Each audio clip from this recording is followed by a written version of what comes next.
I say it's to the interest of every human being in the United States of America to get some good senators out of Mississippi for a change, and you can do it, and you will do it soon, I know. I have a hammer, I hammer in the morning, I hammer in the evening, all over this land. I have freedom, I hammer out freedom, I hammer out justice, hammer out love, hammer out love, the king, my brothers and the sisters, all the time. I got him to go with Pete and Theodore Bikel. They were both going down to the south. Dean Edgar Evers was buried from the bullet he caught. And I encouraged him to go with them, and he did, as part of an education. The civil rights movement was in full swing, and there was a big field outside Greenwood with several hundred people. I heard some speechifying there that I'll never forget in all my life. And I remember Bob singing a song which really caused people to think. He's only a pawn in the game. He was singing about the man who killed Medgar Evers. In other words, don't just think of this one man who did this murder, but think of the whole situation. To be on the side of people who are struggling for something doesn't necessarily mean you're being political. Oh, my name, it ain't nothing. My age, it means less. The country I come from is called the Midwest. I was taught and brought up there, the laws to abide, and that the land that I live in has God on its side. I would say that Bob was gifted, and it was flowering. He had a great desire to change the world. We even talked about it. We thought that segregation wasn't going to last and that we were going to have something to do with ending it. We really believed we were going to have a part as songwriters in changing the world. Hush, little baby, don't you cry. You know your mama was born to die. I had first laid eyes on Bob in Gertie's Folk City. I had been told about him. This guy's a genius, and he writes these incredible songs, and he admires Woody Guthrie and all this stuff. I was very dubious, you know, when people raved about somebody other than myself. But I went, and sure enough, he was everything that they'd said he was. We both had our baby fat. That's what I think of when I look at the early pictures. Smooth skin, baby fat. We were really young. Bob looked like a ragamuffin. Probably one of the things I found so appealing about him. He would bring out the mother instinct in a woman who thought her mother instinct was dead. He came out and stayed with me in a beautiful house in Carmel Valley. Bob liked to write there, and he would just stand tapping away at that typewriter. He would always say, "What do you think of this?" And I wouldn't understand the thing at all, but I loved it. So I read, well, okay, I'm going to figure this one out. So I read through it, and I gave back my interpretation of what I thought it was about. He said, "Oh, that's pretty fucking good." You know, I said, "So, you know, a bunch of years from now, all these people, all these assholes are going to be writing about all this shit I write. I don't know where the fuck it comes from. I don't know what the fuck it's about, and they're going to write about what it's about." Oh, the time will come up when the winds will stop and the breeze will cease to be breathing. Like the stillness in the wind before the hurricane begins, the hour that the ship comes in. And the sea will split and the ships will hit, and the sands on the shoreline will be shaking. Bob would write, just write and write and write. And one time we pulled into some place, and I was okay by then, you know, bare feet or not, I was famous. But this scruffy-looking guy I had with me, and the people behind the desk were having none of it, and they said they didn't have a room, they didn't have an... And of course I was livid and pulled all my punches and got him a room. And he wrote a song that was just devastating, "The Hour the Ship Comes In." And I could see him hanging them all. He'd never sort of fess up to that sort of thing, but that's what it seemed like to me working out whatever feelings he might have had about not being given a room in a brilliant song in one night. And they'll raise their hands, saying, we'll meet all your demands, but we'll shout from the bow, your days are numbered. And like Pharaoh's tribe, they'll be drowned in the tide, and like Goliath, they'll be conquered.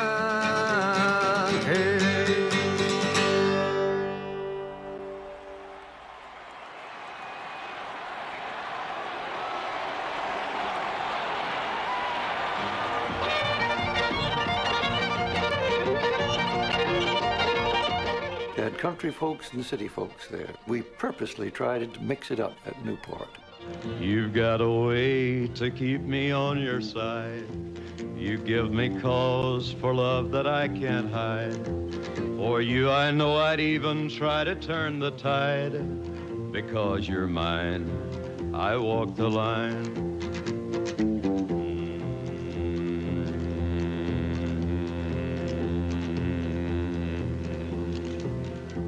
There was Johnny Cash. I keep a close watch on this heart of mine. And then you had O.J. Abbott singing some of the ballads he knew as a young man working in the lumber camps. Right side by side. I love the way she kisses. She loves me all the time. I love the way she kisses. There were 15,000 people, and that seemed to me just immense. Everyone was there who played folk music, you know, old and you know, sort of younger people too.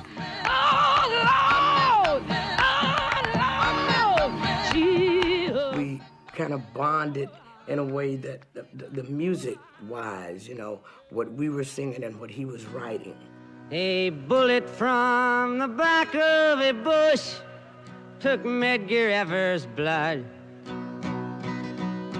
A finger fired the trigger to his name. A handle hit out in the dark. A hand sent the spark. Two eyes took the aim behind a man's brain. But he can't be blamed. He's only a pawn in their game. I was the only singer there probably singing the songs that he'd written. And most likely 2 years earlier to that, I wouldn't have been able to get into Newport. You got more than the blacks, don't complain. You're better than them, you've been born with white skin, they explain. It was quite a sensation. He was singing a lot of what they called then protest songs. I've always hated that designation. And it was very much in the spirit of the time. Pete and the crowd around Broadside Magazine had fallen head over heels in love with him. Today Medgar Evers was buried from the bullet he caught. They're lowering him down as a king. But when the shadowy sun sets on the one that fired the gun, you'll see by his grave, on the stone that remains, carved next to his name, his epitaph plain. Only a pawn in their game. There was Woody Guthrie, transitioned to Pete Seeger, who carried on Woody's tradition. Now, who was to carry on from Pete Seeger? And in that spot really came Bob Dylan. So we began to recognize that Bobby would be the continuation in that tradition. I wrote this song. It tells a story if you like stories.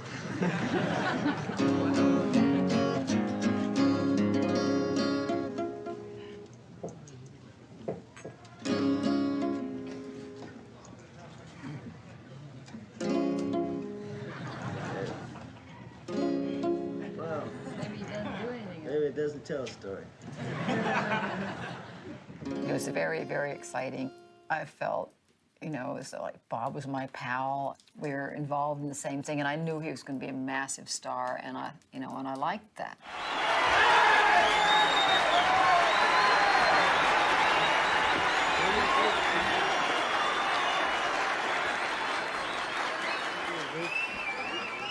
Let me see something. We just have to sing one, that's all. That's the introduction. Oh, my name, it is nothing. My age, it means less. The country I come from is called the Midwest. I was taught and brought up there, the lost to abide, and at the land that I live in has God on its side. Ah, the history books tell it, they tell it so well. The cavalry's charge, the Indians swell. The cavalry's charge, the Indians died. Oh, the country was young, with God on its side. I wrote a lot of songs in a quick amount of time. I could do that then because the process was new to me. I felt like I discovered something no one else had ever discovered, and I was in a certain arena artistically that no one else had ever been in before, ever. And although I might have been wrong about that. One time ago, a crazy dream came to me. I dreamt I was walking in World War III. I went to the doctor the very next day to see what kind of words you had to say. He said it was a bad dream.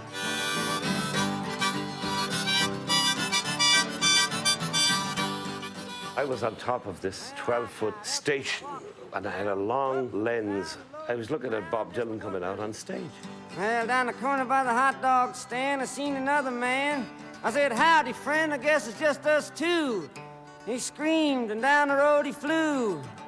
Thought I was a communist. He was Charlie Chaplin. He was Dylan Thomas. He talked like Woody Guthrie. He was constantly moving. More time passed, and now it seems everybody's having them dreams. Everybody sees herself walking around with nobody else. Well, all the people can be half right some of the time. Some of the people can be all right part of the time. But all the people can't be all right all of the time. Abraham Lincoln said that. I'll let you be in my dream if I can be in yours. I said that. In old Irish mythology, they talk about the shape changers. He changed voices, he changed images. And it wasn't necessary for him to be a definitive person. He was a receiver. He was possessed. And he articulated what the rest of us wanted to say but couldn't say. How many roads must a man walk down before you call him a man? How many seas must a white dove sail before she sleeps in the sand? It's almost enough to make you believe in Jung's notion of collective unconscious. That if there is an American collective unconscious, if you could believe in something like that Bobby had somehow tapped into it. And there were always these sometimes very faint resonances.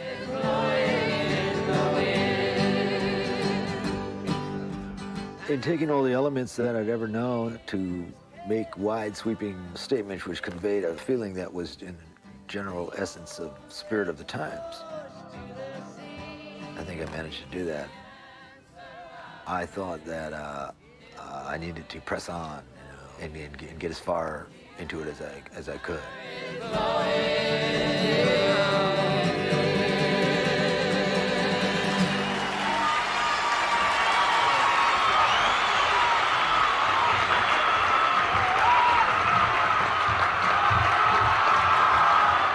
I would like to say that he has his finger on the pulse of our generation. Bob Dylan.